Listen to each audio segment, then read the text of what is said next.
నమస్కారం సార్. నమస్తే వంశీ గారు. మీరు పార్టీ కలిసి కాంగ్రెస్ ఇటు పక్కన టీఆర్ఎస్ కలిసి పార్టీ కలిసి ఫామ్ చేశారు గవర్నమెంట్. దాని తర్వాత కానీ ముందు కానీ ఆయన తెలంగాణ అన్న తర్వాత కాంగ్రెస్ సరైన వేదిక కాదేమో, కేసీఆర్ గారు వచ్చారు కదా ఆయనతో కలవాలనో లేదా ఆయనతో టైం స్పెండ్ చేసి ఆయన అభిప్రాయాలు ఏంటో తెలుసుకోవడానికి మీరు ఏమైనా కేసీఆర్ గారిని గతంలో ఆ టైంలో కలిసారా పార్టీ ప్రకటించిన తర్వాత? కేసీఆర్ గారు తెలంగాణ అనేది స్టార్ట్ చేసిన వారు. అంటే ఆయన పార్టీ రిజైన్ చేసి తెలంగాణ మొదలుపెట్టిండు. తెలంగాణ కోసం రిజైన్ చేసిండని చెప్పి నేను మిగతా మా ఫ్రెండ్స్ అందరం, ఆ రోజు అంటే సీనియర్ లీడర్స్ రాలేదు కానీ మేమందరం కూడా సిద్దిపేట పోయాం.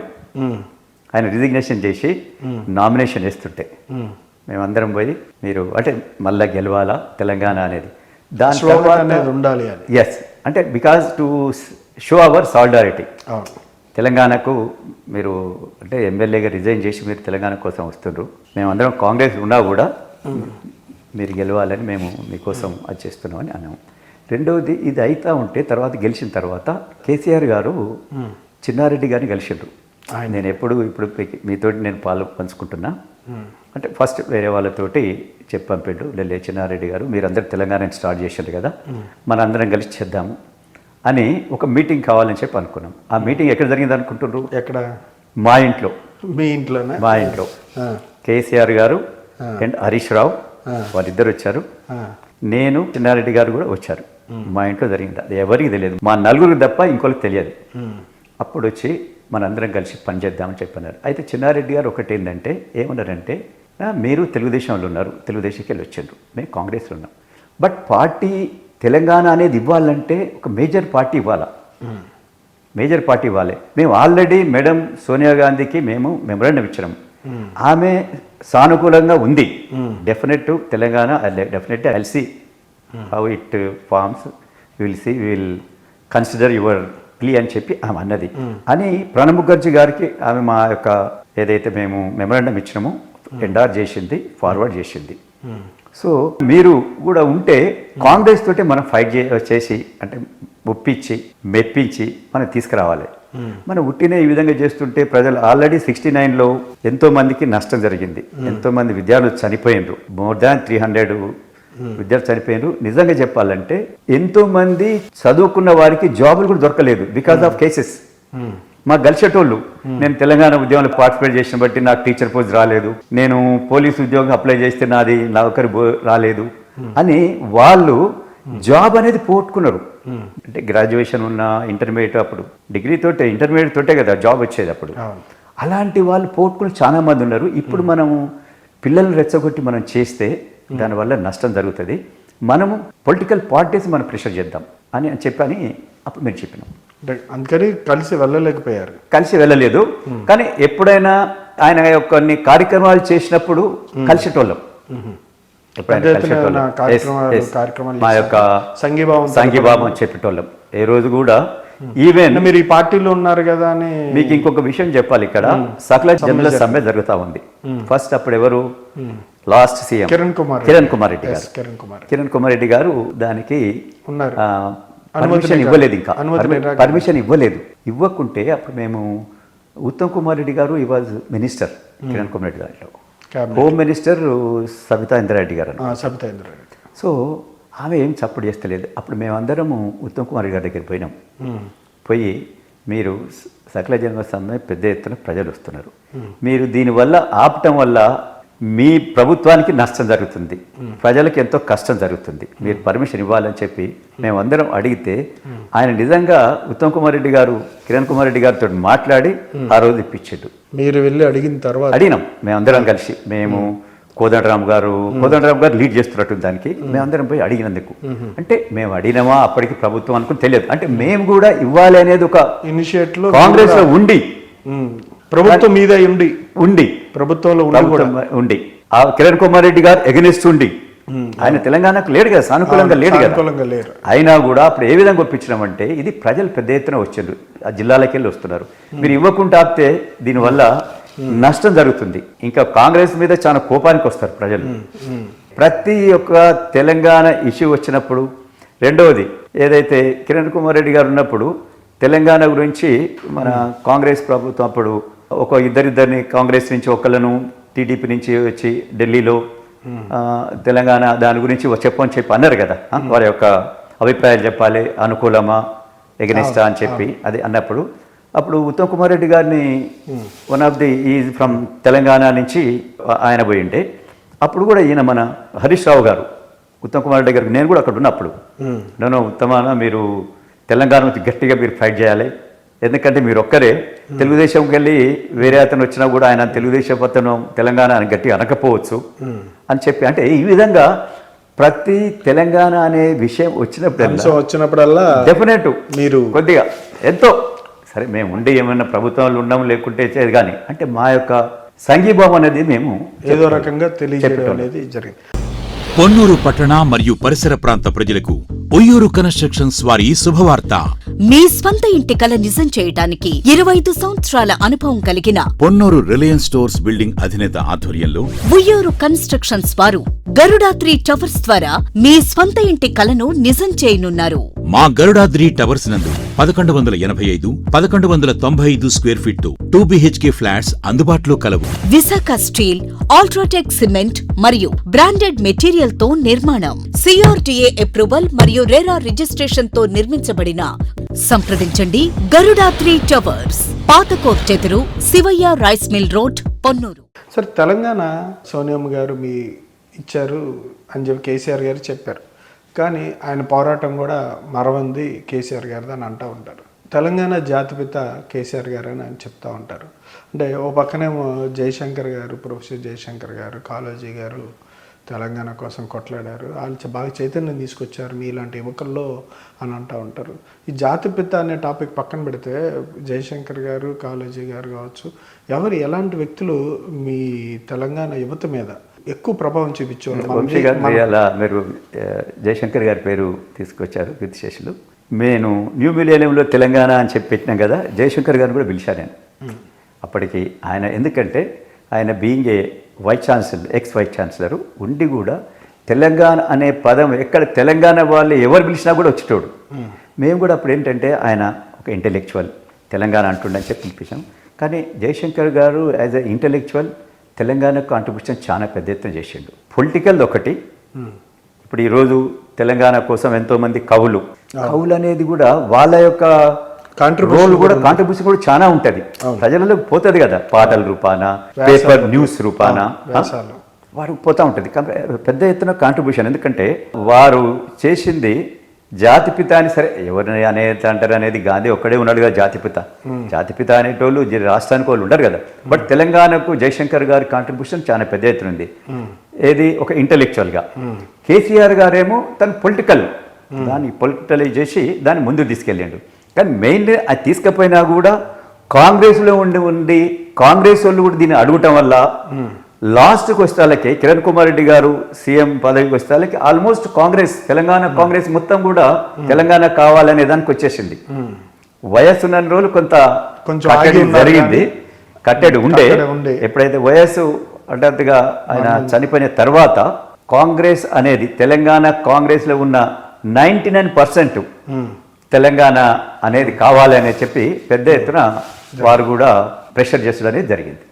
సార్, తెలంగాణ ఆవిర్భవించిన తర్వాత 14లో కాంగ్రెస్ ప్రకటించిన తర్వాత ఇప్పుడు వరకు మీరు ఎంతవరకు తెలంగాణ అంశాన్ని తీసుకొచ్చడం రావడం వల్ల ఎంతవరకు లబ్ధి పొందారు మీరు?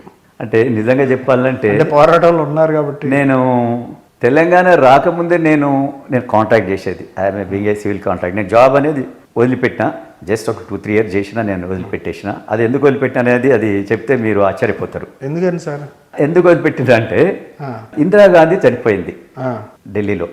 ఇందిరాగాంధీ ఆమె యొక్క సెక్యూరిటీనే కాల్ చేసినట్టు అప్పుడు నేను జాబ్ చేసినప్పుడు అరే ఇందిరాగాంధీ చనిపోయిందా అని నేను లీవ్ పెట్టకుంటే మేము ఢిల్లీకి వెళ్ళిపోయినాం. లీవ్ పెట్టకుండా అభిమానంతో. అప్పుడు ఏంటి ఢిల్లీకి పోడు 2 రోజులు దక్షిణ ఎక్స్ప్రెస్లో, 2 nights 1 day. అక్కడ పోయినాక మరి క్రిమేషన్ అయినాక పోయినాం, దండా వెళ్ళిపోయినాము. క్రిమేషన్కి 2-3 days అయింది కదా, అందరు వచ్చి కండోలెన్స్ అవన్నీ చెప్తారు. అయిపోయినాక వస్తే 1 week అయింది. 1 week నన్ను తీసి ట్రాన్స్ఫర్ చేసి పడేసిండ్రు. నేను జాబ్ రిజైన్ చేసి పడేసిన. వద్దని నేను పోలేదు ఇక. అంటే అప్పుడున్న ఒక ఆఫీసర్ అడిగిండు, నువ్వు అంటే అప్పటికే మీకు కాంగ్రెస్ అభిమానం. నేను యూత్ కాంగ్రెస్ నుంచి, నేను కాంగ్రెస్ యూత్ కాలేజ్ డేస్ నుంచి ఓకే కాంగ్రెస్ అనేది కాంగ్రెస్ అనేది ఉండేది.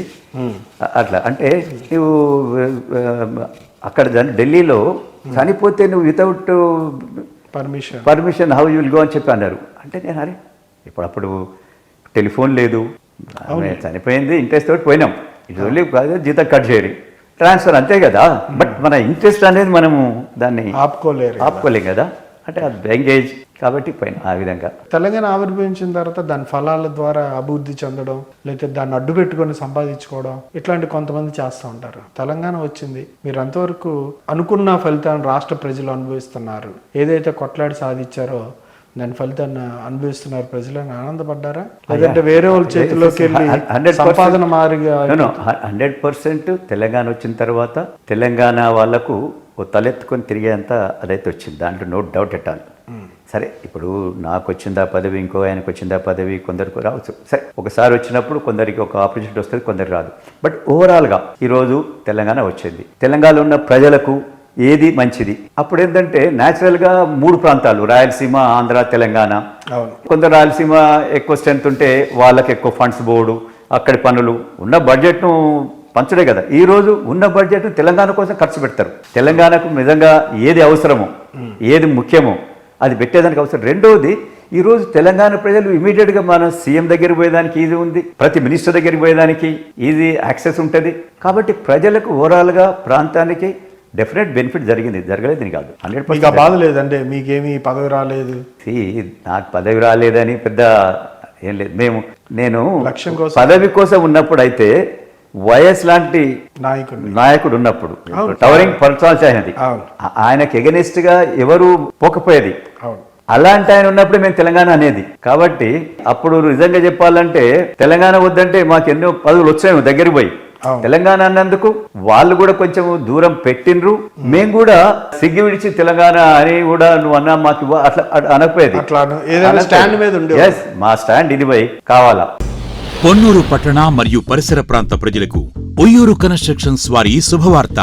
మీ స్వంత ఇంటి కల నిజం చేయడానికి 25 సంవత్సరాల అనుభవం కలిగిన పొన్నూరు రిలయన్స్ స్టోర్స్ బిల్డింగ్ అధినేత ఆధ్వర్యంలో ఉయ్యూరు కన్స్ట్రక్షన్స్ వారు గరుడాద్రి టవర్స్ ద్వారా మీ స్వంత ఇంటి కలను నిజం చేయనున్నారు. మా గరుడాద్రి టవర్స్ నందు 1185, 1195 స్క్వేర్ ఫీట్ 2 BHK ఫ్లాట్స్ అందుబాటులో కలవు. విశాఖ స్టీల్, అల్ట్రాటెక్ సిమెంట్ మరియు బ్రాండెడ్ మెటీరియల్ తో నిర్మాణం, CRDA అప్రూవల్ మరియు రెరా రిజిస్ట్రేషన్ తో నిర్మించబడిన. సంప్రదించండి గరుడాద్రి టవర్స్, పాత కోర్ట్ ఎదురు, Shivayya rice mill road, Ponnur. మీ కాంగ్రెస్ పార్టీ ఇప్పుడు మైత్రివనం దగ్గర ఎన్టీఆర్ గారి స్టాచ్యూ ఇనాగ్రేట్ చేసింది, అంటే మీరే పెట్టారు. అంటే దానివల్ల ప్రజలు ఏమని అర్థం చేసుకోవాలి? తెలంగాణ యువత కాంగ్రెస్ ఇచ్చిన హామీని నిలబెట్టుకుంది అనుకోవాలా, లేదంటే తెలుగుదేశం పార్టీ వ్యవస్థాపకులను తీసుకొచ్చి విగ్రహం పెట్టారు? అంటే ఈ ఇన్సిడెంట్ ని ఎలా చూడాలి, మీరు ఏ కోణంలో చూస్తారు? వంశీ గారు పార్టీలో as a NTR, as a person, as a leader, definite public figure, no doubt. కానీ తెలంగాణకు ఆయన అంటే తెలంగాణ ఎన్టీఆర్ ఉంటే తెలంగాణ అంటాడా? అన్నాడు కదా. వైఎస్ రాజు ఎంత పెద్ద లీడర్ అయినా తెలంగాణ కావాలన్నాడు కదా. న్యాచురల్ యునైటెడ్ కావాలనుకుంటారు, తెలంగాణ ప్రజలు కూడా మేలు చేయాలని అనుకుంటారు, కానీ యునైటెడ్ ఏపీ ఉండాలనుకుంటారు. కాబట్టి as a leader NTR definitely దాంట్లో డౌట్ లేదు. మీకైతే ఏమి అబ్జెక్షన్? అట్లా నాకు ఇంట్రెస్ట్ పవన్ కళ్యాణ్ ఉండండి. నేను పవన్ కళ్యాణ్, నేను తెలంగాణ ఉండని చెప్పి పవన్ కళ్యాణ్ కాదు అని చెప్పంటనా? నాకు ఇష్టము. ఆయన తెలంగాణ వద్దనడా లేదు, అది వద్దన్నప్పుడు కోపానికి వస్తాము. వచ్చిన తర్వాత అదే ఒక నాకున్న ఇంట్రెస్ట్ ఉందంటే ఇప్పుడు ఆయనను ఓకే అంటాం కదా, కాబట్టి ఓన్ చేసుకుంటాం కదా. అదే విధంగా ఎన్టీఆర్ ఉంటే ఆయన తెలంగాణ వద్దంటే కోపానికి వద్దురేమో. ఆయన ఇప్పుడు ఏం లేడు. తెలంగాణ ఉన్నప్పుడు అంటే ఆయన ఆంధ్రప్రదేశ్ ముఖ్యమంత్రిగా ఉన్నాడు, ఒక పెద్ద యాక్టర్గా ఉన్నాడు. ఆయన తెలంగాణకు ఆంధ్రాకు కాంట్రిబ్యూషన్ ఉంది. కాబట్టి ఆయన ఇప్పుడు నో అనేది ఏముంది? ఆయనకు ఇంట్రెస్ట్ ఉంది, ఆ ఏరియా వాళ్ళు పెట్టుకున్నారు. ఎవరు ఇంట్రెస్ట్ ఉంటే వాళ్ళు పెట్టుకుంటారు. మీకు తెలుసా, కోదాడులో రంగా గారి విగ్రహం పెట్టుకున్నారు, ఆయన స్టాచ్యూ ఉంటుంది రంగా గారిది. అక్కడ ఉన్న వాళ్ళకి ఆయనకి ఇంట్రెస్ట్ ఉంది, పెట్టుకున్నారు. దాంట్లో తప్పేం లేదు కదా, ప్రాంతాల మధ్య లేదు కదా, న్యాచురల్ కదా. ఒక ఇష్యూ మీదనే కోపాలు తప్ప మనుషుల మీద ఏం కోపాలు? ఇంకోటి, పవన్ కళ్యాణ్ గారికి సంబంధించి తెలంగాణలో అడుగుపెట్టనయ్యో, లేదంటే ఆయన వ్యాఖ్యల్ని తీసుకున్నాం, లేదంటే జూన్ 2వ తారీఖు నాడు సభ పెడుతున్నారు ఇవాళ అని చెప్పి ఆ మీటింగ్ నిరాకరించారు. ప్రెస్ మీట్లో ఏదో మాట్లాడతాను. మనకున్న ప్రజాస్వామ్యం ప్రకారం, రాజ్యాంగం ప్రకారం ఇంకో చోటకు వచ్చి రాజకీయ పార్టీ నడుపుతున్నప్పుడు లాస్ట్ ఎన్నికల్లో కూడా వాళ్ళు చేశారు. ఇప్పుడు ఎందుకు రావద్దు అంటున్నారు? ఏంటి వాళ్ళ ఓట్లకు సంబంధించి ఇదంతా కాంగ్రెస్లో కూడా పొన్నం గారు మాట్లాడారు, ఇటు పక్కన కవిత గారు మాట్లాడుతూ ఉన్నారు.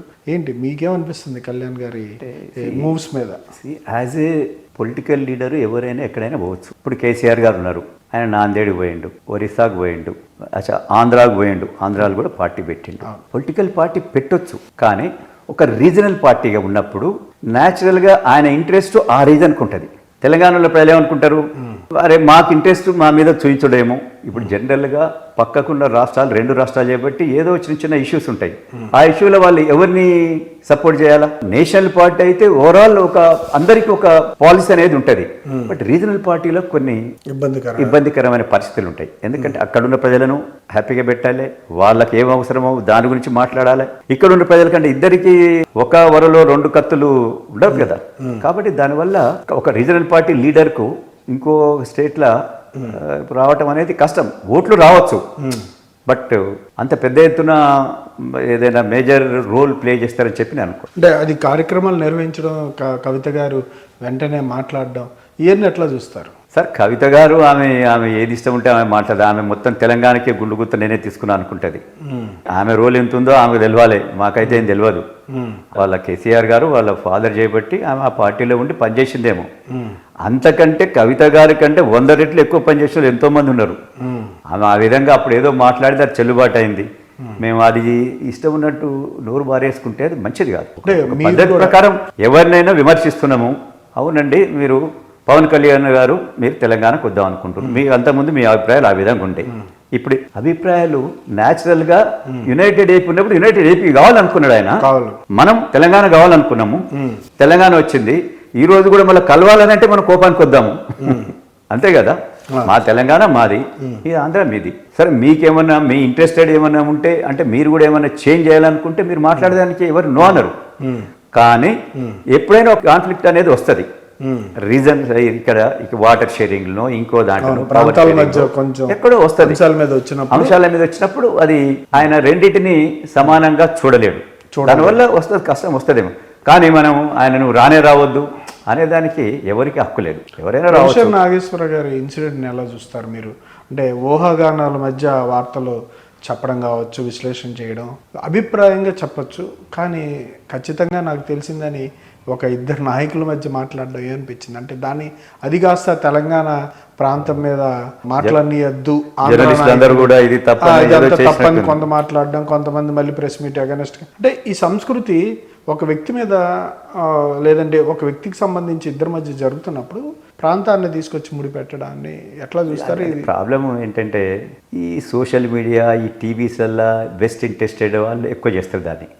ఇప్పుడు ప్రొఫెసర్ గారు నాగేశ్వరరావు గారు రియల్గా చెప్పాలంటే ఆయన చాలా డీసెంట్గా ఒక దాని విశ్లేషణ అనేది చేస్తూ ఉంటాడు, స్టేబుల్గానే చేస్తాడు ఆయన ఒక సైడు. మరి ఆయన ఏ విధంగా ఆయనకు ఆ దృష్టి మళ్ళీ తెలియదు. ఎందుకంటే అంత పెద్ద ప్రైమ్ మినిస్టర్ ఇద్దరు కలిసి మాట్లాడుకుంటూ అనేది ప్రైమ్ మినిస్టర్ ప్రైమ్ మినిస్టర్ కాదు సార్, అది హోమ్ మినిస్టర్ హోమ్ మినిస్టర్ కాదు, ఎనీ మినిస్టర్, ఈ may be many home minister or any central minister. ఇక్కడ మీరు నేను ఉన్నాం, కెమెరామెన్ ఉన్నారు, కానీ అక్కడ వాళ్ళిద్దరే ఉంటారు. రెండవది ఆ విధంగా కూడా వాళ్ళు మాట్లాడరు. ఆ లెవెల్ ఆఫ్ అక్కడ ఉన్నప్పుడు వాళ్ళు నాకు ఈ ఇంట్రెస్ట్ ఉంది, ఈయన మీద ఇంట్రెస్ట్ లేదు అనే విషయాలు మాట్లాడతారా? అది మాట్లాడరు. అది జరగని పని, అంతే కదా. ఆ లెవెల్ ఆఫ్ లీడర్స్ నాకు ఈయనంటేనే ఇంట్రెస్ట్, ఈయనంటే ఇంట్రెస్ట్ లేదు, అది చాలా తప్పు. ఆ విధంగా జరగదు. మరి ఆయన ఏ విధంగా తొలిందో అది తెలియదు. దాని తర్వాత ఆయన అన్నట్టుంది ఉపసంహరించుకున్నారు. దాని తర్వాత మళ్ళీ తెలంగాణ వాదుల మీద ప్రత్యేకంగా కాన్సన్ట్రేట్ చేస్తున్నారు మాట్లాడినట్టు. ఇదంటే కొంతవరకు సమస్య. మరి ఏ విధంగా స్టెప్ ఆఫ్ టంగో ఏదో తెలియదు అది, కానీ ఆ విధంగా ఆయన మాట్లాడేటోడైతే కాడు. ఎందుకంటే నాగేశ్వరరావు గారు, నేను కూడా అంతకుముందు 1-2 సార్లు నేను ఆయనతోటి ఈ చర్చలలో పార్టిసిపేట్ చేసినాను. But is very good intellectual. ఆయన విశ్లేషణ చాలా బాగుంటుంది. బట్ అయింది, ఒక్కోసారి అవుతుంది. పొన్నూరు పట్టణ మరియు పరిసర ప్రాంత ప్రజలకు ఉయ్యూరు కన్స్ట్రక్షన్స్ వారి శుభవార్త. మీ స్వంత ఇంటి కల నిజం చేయటానికి 25 సంవత్సరాల అనుభవం కలిగిన పొన్నూరు రిలయన్స్ స్టోర్స్ బిల్డింగ్ అధినేత ఆధ్వర్యంలో ఉయ్యూరు కన్స్ట్రక్షన్స్ వారు గరుడాత్రి టవర్స్ ద్వారా మీ స్వంత ఇంటి కలను నిజం చేయనున్నారు. మా గరుడాద్రి టవర్స్ నందు 1185, 1195 స్క్వేర్ ఫీట్ 2 BHK ఫ్లాట్స్ అందుబాటులో కలవు. విశాఖ స్టీల్, అల్ట్రాటెక్ సిమెంట్ మరియు బ్రాండెడ్ మెటీరియల్ తో నిర్మాణం. CRDA అప్రూవల్ మరియు రెరా రిజిస్ట్రేషన్ తో నిర్మించబడిన సంప్రదించండి గరుడాత్రి టవర్స్, పాత కోర్ట్ ఎదురు, Shivayya rice mill road, Ponnuru. ఈ తెలంగాణ ఆవిర్భావ దినోత్సవం సందర్భంగా కాంగ్రెస్ గట్టిగా ప్లాన్ చేసినట్టుంది. ఇందిరా మిల్లులు ఫేజ్ 2 అనేది మొదలుపెట్టి నియోజకవర్గానికి 2000 చొప్పున ఇవ్వాలనుకుంటే ఎంతవరకు సాధ్యం అవుతుంది? నిర్మాణాలు పూర్తి చేయగలుగుతారా? అంటే దీంట్లో 2000 అంటే ఏ విధంగా అంటుందంటే, ఇంతకు ముందేమో మనం ఒకే ఊర్లో ఇవ్వాలా, ఇప్పుడు టీఆర్ఎస్ ప్రభుత్వం ఉన్నప్పుడు ఒకే దగ్గర అన్ని ఊర్లలోకి అక్కడ ఇవ్వాలని. ఇప్పుడు కాంగ్రెస్ ప్రభుత్వం ఏమనుకుంటుంది, ఏ ఊర్లో ఉంటే వాళ్ళకి అక్కడ ఇద్దాం, నీకు స్థలం ఉంటే నీకు చేస్తాం, ప్లేస్ ఉంటే కట్టిస్తాం. అది మంచి పద్ధతి. అంటే ఎక్కడున్న వాళ్ళకి అక్కడే వాళ్ళకి పని ఉంటుంది, అక్కడే ఉండాలని ఒక ఫీలింగ్ వాళ్ళకు ఉంటుంది. వాళ్ళకి అక్కడనే వాళ్ళ అకామిడేషన్ ఉంటే వాళ్ళకు మా ఏరియా వాళ్ళకు రోజువారీ పనులకైనా బాగుంటుంది. అది డెఫినెట్ తెలుగు అంటున్నాడు కదా సీఎం గారు, ఏమన్నారు, 600 అయినా తప్పక మేము ఇది పని చేస్తూ ఉంటుండు. అది చేయాలి కూడా. ఎందుకంటే ఇప్పుడు వెనకడంటే గుడిషో బిడిషో ఏదంటే అది ఉండేది. ఇప్పుడు ఆ విధంగా కాదు కదా. అందరు చదువుకున్నారు, ఇప్పుడు అభివృద్ధిలో ఎంతో వచ్చింది. వాళ్ళందరూ కూడా ఎందుకు గుడిసెలో ఉండాలా? ఇల్లు లేని వాళ్ళ ఎందుకు ఉండాలి? ప్రభుత్వం ఇంత పెద్ద ఎత్తున నువ్వు 1,00,000 కోట్లు ఒక ప్రాజెక్టు ఖర్చు పెడతావు, బీదోళ్ళ ఇళ్ల కోసం నువ్వు కొంత ఖర్చు పెట్టేదానికి నీకు కష్టం కాదు కదా. కాదు, అసలు కాదు. తప్ప చేయాలి. అది ఇట్స్ 100% ప్రభుత్వాలు దానికోసం డబ్బులు కేటాయించాలి. అది ఎవరు కూడా ఇల్లు లేదనే ఫీలింగ్ తీసుకురావద్దు. ఇది నిజంగా చెప్పాలంటే కాంగ్రెస్ గవర్నమెంట్ ఈ 2.5 ఏళ్లలో అది సాధిస్తే అసలు కాంగ్రెస్కు తిరుగు లేకుండా ఉంటుంది. గతంలో కూడా అంటే ఉమ్మడి ఆంధ్రప్రదేశ్లో కూడా కాంగ్రెస్ అంటే సంక్షేమానికి పెట్టిన పేరు గాంచేది గతంలో. మళ్ళీ ఇప్పుడు ఆ దిశగా మీరు అడుగులు వేస్తుంటే సక్సెస్ అవుతారా? అయితే ఖచ్చితంగా 100%. ఇప్పుడు చూడరి, ఒకప్పుడు ఇందిరాగాంధీ ఇందిరమ్మ ఇల్లు అని చెప్పనేది. అప్పుడు ₹1,00,000 ఇచ్చేది. ఊర్లలో ఎవరైనా ఇల్లు కట్టుకుంటామంటే 1 lakh ఇచ్చేది. 1 lakh అప్పుడు పెద్ద అమౌంట్. 1,00,000 ఇల్లు మామూలు అయ్యేది. చాలా మంది ఒక 20 years 15 years బ్యాక్ ప్రతి ఊర్లో ఇందిరమ్మ ఇల్లు ఉండేది. మీరు ఊర్లోకి ఎంటర్ కాగానే జనరల్గా అంతకుముందు పాకలు లేకుంటే చిన్న చిన్న మట్టి ఇండ్లు విద్యలు ఉండేది కదా. కానీ ఊరి బయట ఊర్లో ఎవరైతే బీదోళ్ళు అందరికీ ఒక గవర్నమెంట్ అక్కడ ల్యాండ్ కొని, ఎవరైతే అవుట్స్కర్ట్స్ ఉంటుంది కదా ఊరికి కొని అక్కడ వాళ్ళకు ఇల్లు కట్టించి ఇచ్చేది. ఊర్లోకి ఎంటర్ అవుతుంటే అన్ని తెల్లగా ఇల్లు కనపడేది. ఇప్పుడు అవన్నీ పాతగైనాయి, లేకుంటే చిన్నగైనాయి అప్పుడు ఉన్నదానికి. ఇప్పుడు మళ్ళీ దాన్ని పునరుద్ధరించడం చేయబట్టి డెఫినెట్ అది సాధిస్తే దాన్ని చాలా అలాంటిది. మళ్ళీ పాత రోజులు, అరే మా ఇల్లు లేదనే ఫీలింగ్ ఎవరికి రాదు. అరే ఇల్లు మేము కట్టుకోవాలంటే మా దగ్గర డబ్బు లేవనే ఫీలింగ్ రాదు. ఇల్లు అనేది మేజర్ కదా. అవును, ఇల్లు 10 లక్షలు 5 లక్షల నుంచి 10 లక్షలు ఖర్చు అవుతుంది. 5 లక్షలు ఒకేసారి చేయాలంటే ఏ కుటుంబానికి ఊర్లలో చాలా కష్టం. అదే ప్రభుత్వం తగినంతగా చేస్తుందంటే వాళ్ళకి ఇల్లు ఉందంటే ఒక ఫీలింగే వేరు. ఈవెన్ ఎంప్లాయీస్ కూడా లైఫ్ స్పాన్లో ఇల్లు అనేది ఇంపార్టెంట్. కాబట్టి ఇంపార్టెంట్ ఏదైతే ఉందో దాన్ని ప్రభుత్వము ఆ వైపు అడుగులేస్తే ఇంప్లిమెంట్ చేస్తే నేచురల్గా ప్రజలలో మంచి అంటే భూముల రేట్లు అధికంగా పెరిగి దానికి సంబంధించిన నిర్మాణాలు కూడా జరుగుతూ ఉన్నాయి. కానీ మౌలిక సదుపాయాల కల్పన, వాటికి సంబంధించి రోడ్డు విస్తరణలు, వీటి మీద ప్రభుత్వాలు ఆలోచిస్తున్నాయా, ఆలోచించట్లేదా? మీ విశ్లేషణ ఏంటి? ఇది ఒకటి రియల్గా ఒక మంచి పాయింట్ కూడా వంశీ గారు. దీన్ని నిజంగా ప్రభుత్వం దృష్టి పెట్టాలా. ఎందుకంటే ఈరోజు పేపర్లో మనం చూస్తున్నాం, 2 రోజుల కింద 270 కోట్లు, నిన్న 2004 కోట్లు. మనీ ఎకరం 2 ఎకరాలు అమ్ముడు పోయింది ఒక ఏరియాలో, ఒక అంటే టాప్ ఏరియా, దాని ప్రామినెంట్ ఇన్ సిటీ, ఆ ఏరియాలో పోయింది అంటే మొత్తం హైదరాబాద్ అంతా అది పోదు కదా, తెలంగాణ మొత్తం అది పోదు కదా. కానీ ఆ ఏరియాలో కూడా అది పోయిందంటే అక్కడ ఏముంది? రోడ్డు స్ట్రెంత్ ఎంత ఉంది, రోడ్డు విడ్త్ ఎంత ఉంది, అక్కడ డ్రైనేజ్ ఏంది. ఇప్పుడు మీరు ఇట్లా చేసుకుంటా పోతే ఇప్పుడు ఒక 200 crores పెట్టి ఒక ఆయన ఎకరం కొన్నాడు. ఎన్ని ఫ్లోర్స్ కట్టాలా?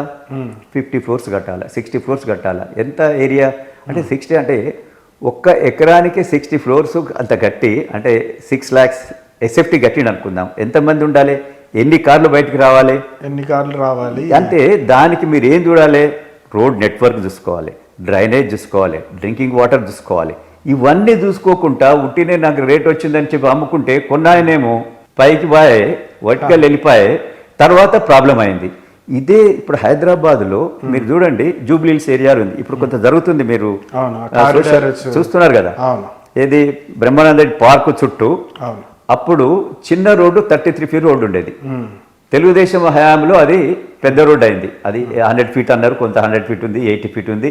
అదేదో అది ఇష్టం ఉన్నట్లు వేసిండ్రు. ఈ రోజు దాన్ని పెద్ద చేయాలంటుండ్రు. అది రియల్గా హౌసింగ్లో మీరు అంతస్తులు ఎందుకు ఇస్తారండి? మీరు ఒకటి పెట్టుకోవాలి. హౌసింగ్ ఇన్ని ఫ్లోర్లే ఉండాలా, కమర్షియల్ ఇన్ని ఫ్లోర్లే ఉండాలి, రోడ్ విడ్త్ ఇంత ఉండాలి అనేది మీరు ప్లాన్ చేసి చేయాలి. కానీ నాకు రేట్ వస్తుందని చెప్పి ప్రభుత్వం అమ్మితే మీరు ఎక్కడ లంగ్ ప్రైస్ ఎక్కడ ఉంది చెప్పండి? మీరు అక్కడ పెద్ద ఎత్తున ఫ్లాట్స్ వచ్చేసినాయి. ఇప్పుడు హైదరాబాద్లో చాలా వచ్చినాయి, మనం చూస్తున్నాం. దాంట్లో నుంచి ఆ ఇళ్ల నుంచి ఆ ఫ్లాట్స్లో నుంచి ఒక 200 మంది వచ్చి ఎక్కడన్నా నిలబడదామంటే ప్లేస్ లేదు. ప్రభుత్వం అది చేయొద్దు. ఈరోజు ఉన్న స్థలాలే అవి. అంటే ప్రైవేటు భూములు పోగా, కబ్జాలు పోగా మిగిలిన స్థలాలు అవి. వాటిని మీరు దేనికి యూటిలిటీ చేయాలా? పబ్లిక్ పర్పస్ కోసం యూటిలిటీ చేయాలా? మీరు పార్కింగ్ కోసం యూటిలైజ్ చేయాలి, పబ్లిక్ పిల్లలు ఆడుకునేదానికి యూటిలిటీ చేయాలా? మీరు చిన్న చిన్న రెసిడెన్షియల్ వాళ్ళు మీటింగ్స్ కోసము మీరు ఆడిటోరియము లేకుంటే మీటింగ్ హాల్స్ యూటిలిటీ దానికోసం చేయాలా? చిన్న చిన్న ఫంక్షన్స్ కోసం చేయాలి. కానీ మీరు అమ్ముకొని పోతే ఏ విధంగా అవుతుంది? తర్వాత మళ్ళీ భూమి అయితే పుట్టదు కదా, డబ్బులు పుడతాయి రేపు, కానీ భూమి వాడ పుట్టదు. కాబట్టి నిన్నటి దాకా టీఆర్ఎస్ ప్రభుత్వం కూడా అదే విధంగా చేసింది. ఎంత మీద అమ్మినాం మేము, అంతస్తులు బాగా వచ్చినాయి. ఇప్పుడు హైదరాబాద్ ఏమో పక్కకేమో సముద్రాలు ఏమి లేదు, అంతే కదా. ఎక్కడ చూసినా ల్యాండ్ ఏమి ఉంది, రింగ్ రోడ్ చుట్టూ ఉంది. మీరు డెవలప్ చేయండి, ఎక్స్పాండ్ చేయండి. మీరు ఈ రోజు అంటున్నారు 4th సిటీని భారత్ సిటీ అంటున్నారు, దాన్ని మీరు ఎక్స్పాండ్ చేయండి. హైదరాబాద్ చుట్టూ ఎక్స్పాండ్ చేయండి. కానీ ఉన్న ఇక్కడ ల్యాండ్ ఎక్కడైతే ఉందో ఇంపార్టెంట్ ఏరియాలను మాదాపూర్లో నేను అమ్ముతా, రాయదుర్గ్లో నేను అమ్ముతా, ఇక్కడ 200 వచ్చింది. దీనికి ఎవరు ముఖ్య కారణము? అక్కడున్న అఫీషియల్స్ చెప్పాలా, గవర్నమెంట్కి ఎవరు గైడ్ చేయాలా? సార్ దీనివల్ల నష్టం జరుగుతుంది, ఇది ఇంతే ప్లేస్ ఉంది, ఇక్కడ ఒక 50 ఎకరాలు దీన్ని మనం పబ్లిక్ యూటిలిటీ కోసం బెంగళూరులో కూడా మారే అవకాశాలు ఉంటాయి. ఇట్లా 100%. ఈరోజు బెంగళూరు తర్వాత ఐటీ మిగతా పెద్ద పెద్ద ఇంటర్నేషనల్ కంపెనీలు ఎందుకు హైదరాబాద్ చూస్తుంది? ఇక్కడ ఇంతో అంతో ట్రాఫిక్ కనెక్షన్స్ లేదు, ఇక్కడ హౌసింగ్ కొంచెం నీట్గా ఉంది, డ్రింకింగ్ వాటర్ ఉంది, పవర్ ఉంది అంటుండ్రు. మీరు ఇదే విధంగా ఇస్తే విదిన్ నో టైం మరో బెంగళూరు అయిపోతుంది. ఇక్కడ నుంచి ఇంకా వేరే కాడికి షిఫ్ట్ అవుతారు, రేపు అమరావతి షిఫ్ట్ అయిపోతుంది మొత్తము. పొన్నూరు పట్టణ మరియు పరిసర ప్రాంత ప్రజలకు ఉయ్యూరు కన్స్ట్రక్షన్స్ వారి శుభవార్త.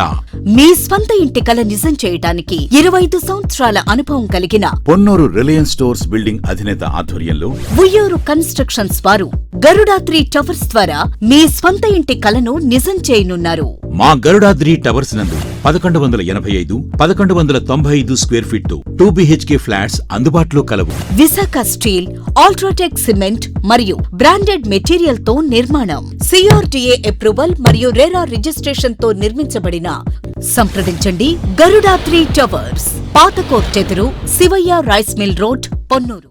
మోడీ గారు ఇక్కడికి వచ్చి నోటీస్ చేశారు, అంటే అందరికీ చెప్పారు, అంటే పొదుపుగా ఉండాలి, బంగారు ఎక్కువ కొనొద్దు, రాబోయే రోజుల్లో డీజిల్ ఇంధన ఆయిల్కి సంబంధించి ధరలు పెరగడం విషయం మీద చర్చించారన్నమాట. దీన్ని మీరు ఎట్లా చూస్తారు? దేశ ప్రధానిగా రూపాయి పతనం గురించి మీ విశ్లేషణ ఏంటి? సరే, మోడీ గారు బికాజ్ ఆఫ్ ఏదైతే Iran, US, America plus Israel ఆ వార్స్ తోటి చెప్పొచ్చు. దానివల్ల మరి రేపు ఫ్యూచర్లో మేజర్ ఏంటి మనకు ఆయిల్ మీదనే ప్రాబ్లం. ఆయిల్ తోటే అన్నీ కనెక్టివిటీ ఉంటుంది, ట్రాన్స్పోర్ట్, ఎవ్రీథింగ్. సో దాంతో కొద్దిగా ఏదైతే మనం గోల్డ్ అనేది పెద్ద ఎత్తున ఇంపోర్ట్ చేసుకుంటాం. నిజంగా కూడా గోల్డ్ తోటి అవసరమేం లేదు. ప్రజలకి ఏంటంటే ఒక ఆభరణ కంటే ఒక సెక్యూరిటీ కింద ఫీల్ అవుతారు. ఒక ఆభరణ అనేది ఒకటి, రెండోది సెక్యూరిటీ అనుకుంటారు. అంటే గోల్డ్ అనేది ఎప్పుడైనా తీసుకుపోయి మనం చేయొచ్చు అని చెప్పి.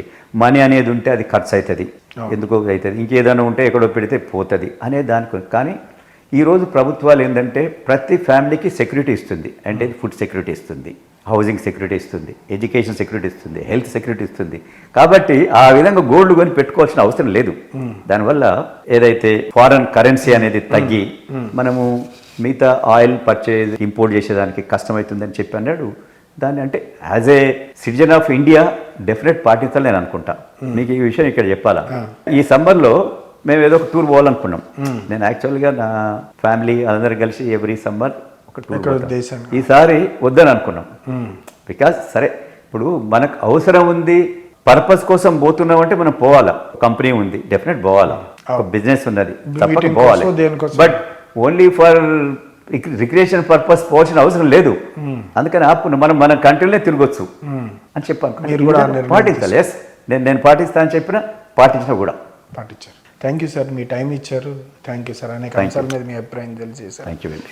ఇదండి కంచర్ల చంద్రశేఖర్ రెడ్డి గారి ఆలోచన అభిప్రాయాలు. తెలంగాణ రాష్ట్రం సాధించడానికి తను చేసిన పోరాటాల గురించి సోనియా గాంధీ గారికి విన్నవించిన అంశాలు కావచ్చు, తన ఉద్యోగంలో ఉన్నప్పుడు ఉద్యోగం పోవడానికి కూడా కారణాలు కూడా ఇందిరాగాంధీ మరణం, అభిమాన నాయకురాలని చూడాలి అని చెప్పి ఉద్దేశంతో ఆయన అనుకోకుండా వెళ్ళిపోవడం, ఇవన్నీ అంశాలతో పాటు తెలంగాణ వాదానికి తెలంగాణ రాష్ట్రం తీసుకొచ్చారు. కానీ ప్రత్యేకంగా తెలంగాణ కోసం కొట్లాడిన నాయకులకి గుర్తింపు, గౌరవం అనే విషయాల్లో పూర్తిగా వాళ్ళకి దక్కకపోయినా సరే తెలంగాణ అనేది సాధించడం ద్వారా యువతకి దక్కాల్సిన అవకాశాలు, అట్లాగే మిగతా విషయాల్లో రావాల్సిన గుర్తింపు కూడా లభిస్తుంది, ఆత్మగౌరవం పొందుతున్నాం అనే విషయాన్ని ఆయన వెలుబుచ్చారు. Thank you sir. Thank you very much.